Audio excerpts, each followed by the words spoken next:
Hey everybody, welcome to BrickVault. My name is Mike and it is time for our another weekly MOCs update video. I'm gonna show 10 MOCs from my least favorite to my most favorite one as every week, and this week has a lot of vehicles and some sci-fi stuff to show.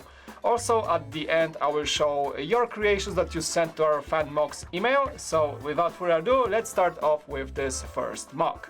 And as always guys, all the links to the galleries for these great MOCs are in the video description below. And starting off with number 10 on our list, we have Metallo, a DC villain by Sean Snyder. For those of you guys who don't know, this is one of the main villains that fights Superman in the comics, and that is a cyborg powered by kryptonite, the Superman's biggest weakness. And this seems to be one of those great chest statues with great detailing to the entire character. We have some lightning hues for the chest and for the eyes, and I also very much like the base with those kryptonite crystals standing out. The entire expression is very catchy, the angry face makes up a good look, and his hands popping up the chest just add to the general feel. Overall a great build, quite a big scale, and it seems like it could make a really good centerpiece for any desk.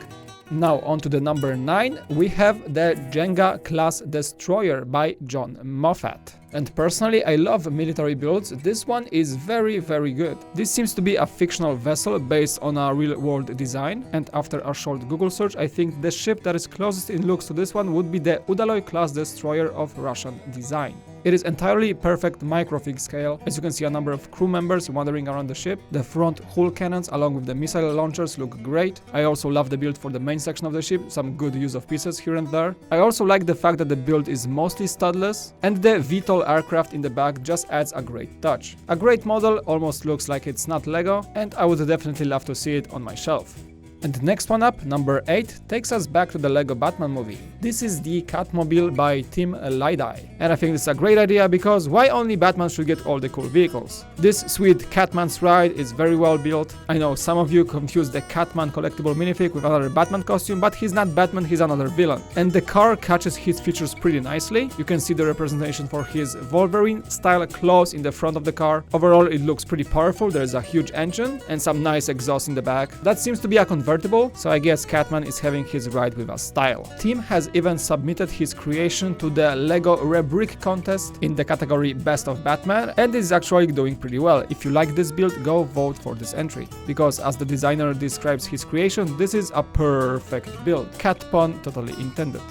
Alright, and number 7 is still in the Batman movie lore, and this time around we have Robin Vehicles by Elvis Laurie. And oh boy, I have to say that is a really cool concept, because not only Batman is getting his cool rides, Robin gets ones too with this series. And speaking of series, we have 6 different vehicles, all based on somewhat Batman vehicles, so I shall just call them similar to how the Batman vehicles are called, and that way we have the Robin Mobile, the Robin Boat, the Robin Cycle, Robin Tank, Robin Offroader I guess, and the Robin Wing. And the last one I think is the coolest of them all. The color theme for all of these is just perfect. Of course, black, red and some yellow is the way Robin rolls. And honestly, I cannot say anything bad about them. They just catch the character's vibe very nicely. And again, my favorite is the Robin Wing. Amazing shape makes me somewhat want to see it flying next to the actual Batwing. So to sum this up, a job really well done, Elvis.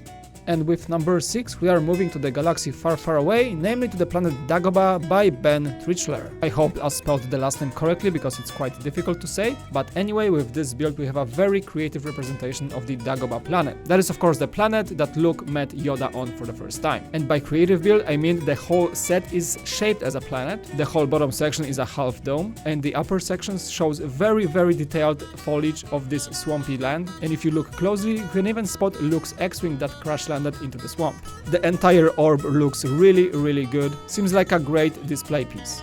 And moving up the list towards number 5, that is the Steam Racer by Robert Heim. And I picked this one because I am kind of a sucker for well-designed vehicles. That is obviously a steampunk build, but the use of pieces, shapes and color is just magnificent. Very clever building technique. I also love the steam coming out of the back of the vehicle. The golden front along with those side panels of the vehicle make this great shape. Generally, I always appreciate the use of very few pieces to make a very impressive design. And this build just fits perfectly my expectations. Alright, let's move up. Number 4 is the Deep Sea Explorer by Abhiyoga Pratama. And this is an interesting take on one of my most favorite themes on LEGO of all time. That is the Aquazone, and the parts in this build were mostly taken from the 6195 Neptune Discovery Lab, a set from 1995. This vehicle looks awesome. The main canopy opens up and holds a smaller sub inside. There is also a huge torpedo weapon system on the top, and the observation canopy for the driver or commander. The playability of this build seems to be great. We even have small 2 scuba scooters in the back. Generally, it goes very well with the mentioned theme, and I think it would make a great LEGO set. Add to that a piece of nostalgia and you have a very successful build.